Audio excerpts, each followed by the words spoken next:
hi everybody, I'm Jackie, I'm Chief Executive of the Hampshire and Isle of Wight Community Foundation.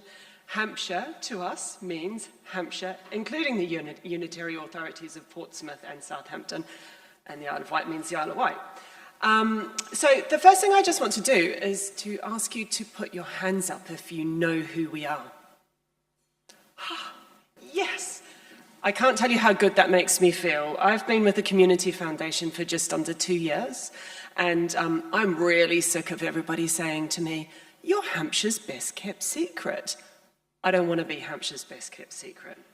So I just want to tell you this morning a little bit about who we are, where we get our money from, which might sound odd, but it explains a lot about us. And to give you a bit of a picture of what we're looking for when we're seeking your applications for funding, and then to let you know about some of the funding that's coming up. So, also, is there anybody here from the New Forest today? Just to see. Do you like the pony? I got a pony into our branding. That was me. We needed to reflect rural Hampshire, and I'm from the New Forest, so it's like, what better? We've got a pony in our branding. That pony comes up a lot in the office, by the way, or between the team. Sometimes with some interesting outfits on, but I'm quite fond of that wee pony. Okay, so the Community Foundation, we're part of a network of community foundations around the country.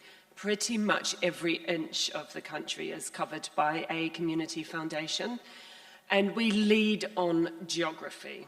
So when we're looking to fund, it starts with Hampshire, including Portsmouth and Southampton, and the Isle of Wight. So geography matters to us, and that's the same for all of the community foundations. So if you're on the border of any of our neighbouring counties, the bordering community foundation is going to start off with geography too. And then our focus is really around smaller and less well-known nonprofits, and always about poverty, disadvantage, deprivation, and so on. And so we average about £2 million into the region annually. I've just looked at last year's figures, and I think it was 1.97 million, which is pretty good going. That's keeping us up at the levels that we had over the COVID period. And we wouldn't really want to go less than that. That's a good amount of money. We'd like to see it being more, as I'm sure you can all imagine. So it does really help to understand where our money comes from, because we can come across, I think, to community groups as quite a strange funder, quite eclectic.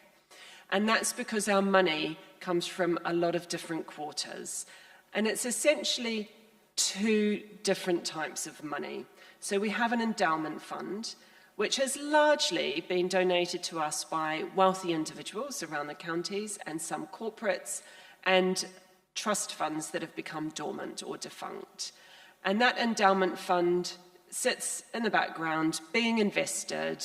We don't touch the capital on that endowment fund. It's about £15 million, so we don't touch the capital on that really. But the proceeds from the investments go into grant making in the region. And that unlocks about £500,000 a year. And then we manage lots of money on behalf of other organisations. So we're often a go-to organisation if a company, a government department, or a quasi-government department has a particular outcome that they want to achieve in the local community, but they don't have the community reach to achieve that outcome. And very often that's what we call flow-through funding, which you would call donations. And what it really means is it's in-out money. The money comes to us, we're expected to get it out into the community, and you're expected to get it spent generally within something like a 12-month cycle. And some of you might be familiar with it. We handled money from the Arts Council last year for the Queen's Jubilee funding. We handle money that's National Lottery and DCMS for #IWill and that kind of thing. So we're often managing money where the originating donor doesn't have the community reach that we have. And that money, I mean, I love it because it literally can land in my lap. But, I don't know today what's going to land in my lap tomorrow. But what that means for you as community organisations is that you kind of have to be alert to us, because if I get money landing in my lap tomorrow that needs to be spent, and reported on within a 12-month period, we're pretty like that with that funding. So, we would advertise that as quickly as we can. So you need to be signed up to our newsletter and all of that kind of thing to make sure that you don't miss out on it. So just to let you know who we are. So we're a small team. I think we're 8 people at the moment, and we have a couple of staff who'll leave us mid-year. They've been managing an ESF-funded project.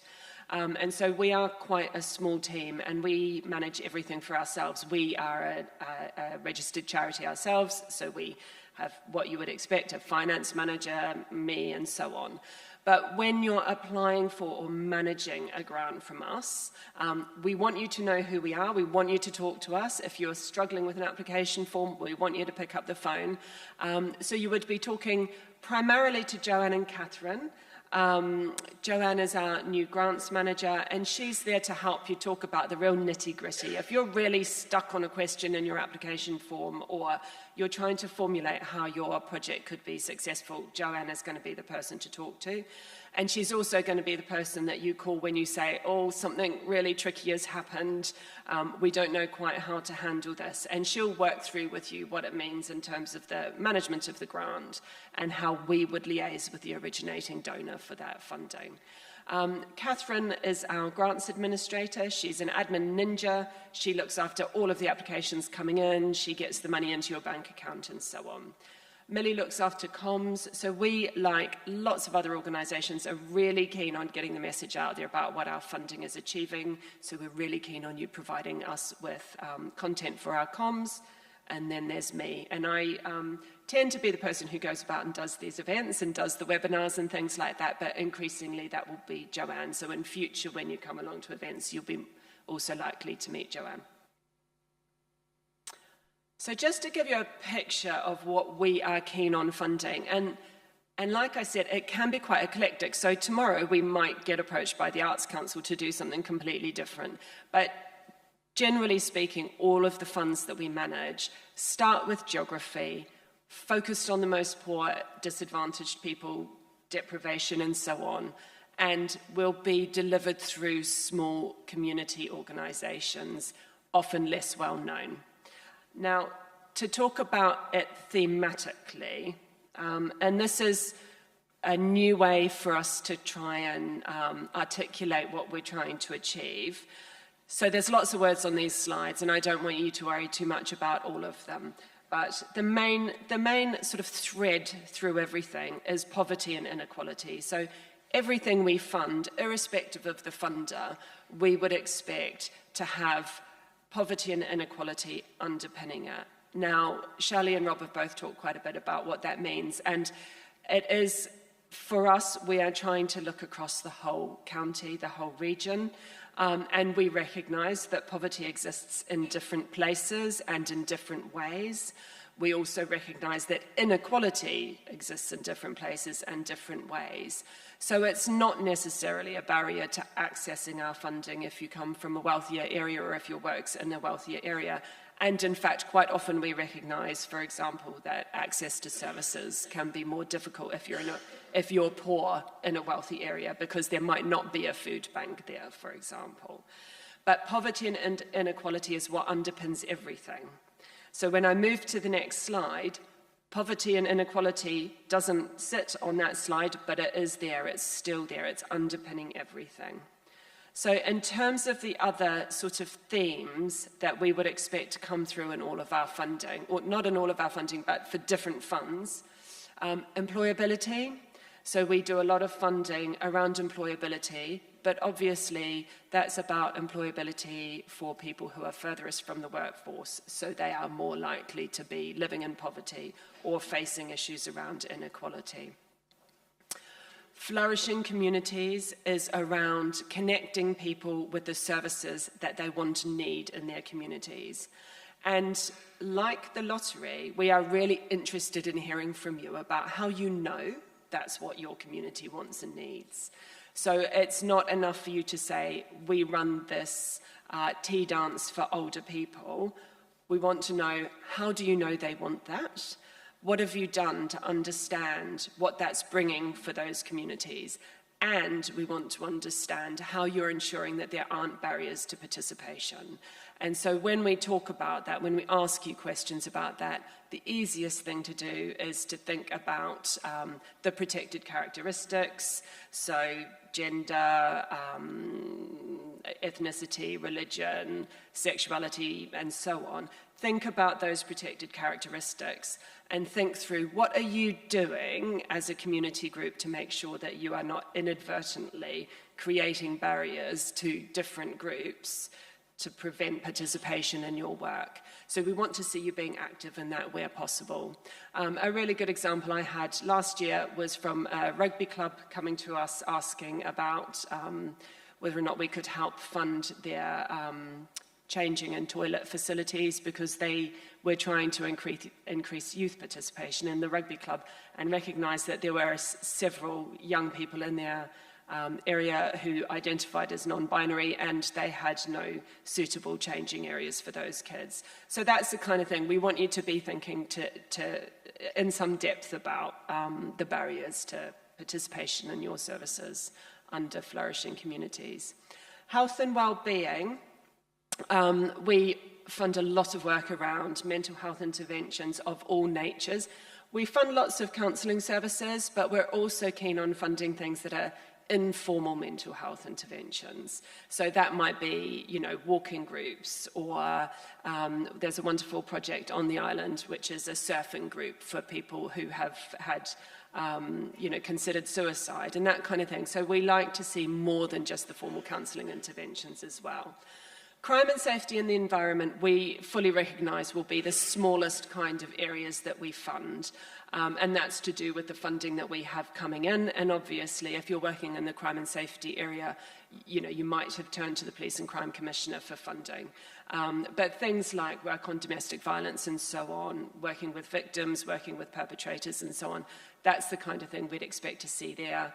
And then with the environment, we don't have a lot of environment funding. So we don't have a program which is all about, kind of putting your solar panels on your sports pavilion roof. But we do want to see groups thinking about how projects can become more environmentally sound. So it's always a useful thing for you to be able to bring to us. But like I said, I don't know what's going to land on my lap tomorrow. So if somebody, a national funder came to me and said, could you do a fund on environmental work? Well, we can. And so it is something that we will always bear in mind. So a few need-to-knows. Unlike Hampshire County Council, we are heavily oversubscribed.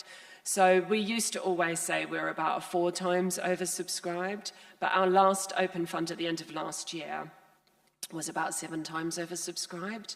And that's a little bit reflective of the current cost of living issues, but it is very competitive. And we are now working through how we can make it better for you as groups to reduce the burden on you of fundraising, to not prevent you from applying, but to discourage you from applying if you're not likely to be successful. So we are going to have, when we reopen funding in April, we're going to have eligibility criteria kind of very strongly signposted. We are quite strict about our due diligence when you're applying to us. So irrespective of the size of your grant, you'll always need to provide certain documentation to us, safeguarding your accounts, a copy of your constitution, confirmation that you've got 2 unrelated bank signatories, and your equalities policy, however you term that. We take about 3 months as well from beginning to end for open funding applications. And just to let you know, so we haven't had open funding for the first quarter of the year because we're going through a big IT transformation project. We are opening funding in a couple of weeks' time. We're terrified with the new system. But what we are aiming for with that is a much more streamlined system for you. If you do apply, please bear with us if there's any technical hitches. We're doing our best for there not to be, but it's an IT project, so. So we have, most of our funding goes out through open funding rounds, and that's what most of you would experience with us. But I do want to flag that we have quite a lot of invitational funding. And so For example, we haven't had any open funding in this quarter of the year, but we've been really busy getting grants out. And we've been handling, it's probably going to amount to close to £200,000 of invitational funding for organisations working on the cost of living crisis. So we've been funding food banks and pantries and baby necessities groups and that sort of thing. So it is worth your while making sure that you have a relationship with us if you're working at that kind of very basic needs level with your work, because that's often where our invitational funding would be directed. But I'm going to talk to you about open funding. So it's a very similar process. We're very structured. There's always an application window, usually around a month long. It's always on our website. The application form is through the website. We always go through a first stage of assessment. So you'll fill in your application form, but you'll have gone through the eligibility and gone, yes, we fit all of the eligibility criteria, we're going to make an application for this fund. But if you seem very unlikely at that point to get the funding, we will turn you down quickly. So if you're very, very unlikely to get the grant, we will let you know, and we'll let you know quickly.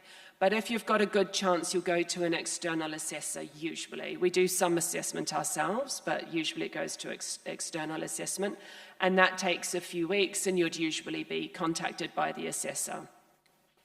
And once it's been assessed, and there's been any corrections made or clarifications made, the final decision is made by our grants panel, and our grants panel are not staff. So staff don't make the final decision on your grants. So you can convince us how wonderful you are and how wonderful the work is, but it's actually the grants panel that you need to convince, and that written application is really important for that. They don't have the chance to watch your videos and so on. We deal with probably a good 2,000 applications a year. So we don't have time to watch the videos. It just isn't practical. So the written application is really important. And if that's a struggle for you, talk to us, because we don't want to create those barriers either. I would reassure you that we are quite good at being able to see a good application through struggles with English or whatever. But the written application is important. And the decision is usually made by the grants panel within 12 weeks or so of you applying, and we would let you know that decision really quickly afterwards, so you're put out of your misery then. And we do tend to get the money into your bank account pretty quickly as well. You'll always be asked to report to us. It's usually 12 months after your grants. Sometimes it's more complex than that. Okay, so here's the thing that you've all been waiting for. Where's the money? So we will give out the same amount, or roughly the same amount of money this year as we have in the previous years, but it's going to be a bit weighted to closer to the end of the year because we need to make sure that the IT is all working happily. But we will be opening Including Communities in a couple of weeks. Some of you may have applied for Including Communities last year, and that's kind of the flagship broad fund. It's the most general fund you'll see from us this year. The focus will be on poverty and deprivation. The grants will be small, probably up to £5,000, possibly up to £10,000, and it will cover the entire region. And the details for that will be published on the website fairly soon, possibly as early as the end of next week. But it is the broadest thing, but the emphasis will still be on poverty and deprivation. New Forest people, we have the Charles Burnett Fund will be opening soon. You may already be familiar with it. It's quite a large fund for the next 3 years, which is focused on the New Forest and possibly as far as Southampton. We're yet to determine that. And we'll be publishing the criteria for this year shortly. But it is nice. It's nice to have a New Forest limited fund there, and it's quite substantial. So, and then there's several others that will come up later in the year that some of you may be familiar with already. Ford Communities. So those of you Southampton and Eastleigh Way will remember when Ford were the player in that area, and we have a fund that we manage for them. So that will be coming up later in the year, probably August, September. Money Barn. Maybe less so for people around here, but social impact and financial inclusion for young people. Kenwood Communities, also again, it's the M27 corridor from Southampton to Portsmouth, really. And that's focused on poverty, social inclusion, using health and nutrition as a tool. And Hampshire Playing Fields. So Hampshire Playing Fields is a relatively new fund for us. If you're involved in sports or physical activity, it could be an interesting one for you. Again, the emphasis on that is reaching people who are poor or excluded or discriminated against and so on, through increasing participation in sport and physical activity. So it's quite a broad definition of sport and physical activity. There's loads of more information there for you, how to get in touch with us. I would really encourage you to sign up to our newsletter, get onto Facebook, Twitter, and so on, because we advertise everything through those channels. And obviously talk to Communities First Wessex and any other CVS you're linked to, because we let them know as well. But you know, keep in touch and keep an eye out on our website, because we do advertise everything that way. The couple of other points I'd make is that our emphasis is on smaller community organisations. So generally speaking, we don't do much funding for organisations whose income is over £1 million a year normally. So sometimes you might have more than £1 million in a year because you've had a big capital appeal or something like that. But if your income is normally higher than £1 million a year, you're unlikely to get funding from us. We make small grants. Our average grant last year was $3,900. So it is small grants, but they can be really transformative, as I'm sure you all know. We don't tend to fund capital. So we don't, sadly, couldn't help the sports groups looking at their toilets, because we don't tend to do capital. And the reason for that is that it's quite specialised. It can be quite expensive, and we're trying to make things happen in communities. And we know that capital matters for that, but we come in after that capital work is done. And the other thing to say is that we tend to fund on a project basis, which I recognise. I used to sit on your side of the table. I recognise that can be quite frustrating, but it's part of your jigsaw puzzle of funding. And part of the reason that a funder like us looks at project funding is because we want to be able to fund organisations that can survive without us. So we want to know that you've got funding to keep yourselves going, but that the project that we're funding is additive to that. That's not to say that it's impossible to get core funding from us. Build core funding into your project applications. We can fund staff salaries and that sort of thing. But each grant tends to be ring-fenced project funding.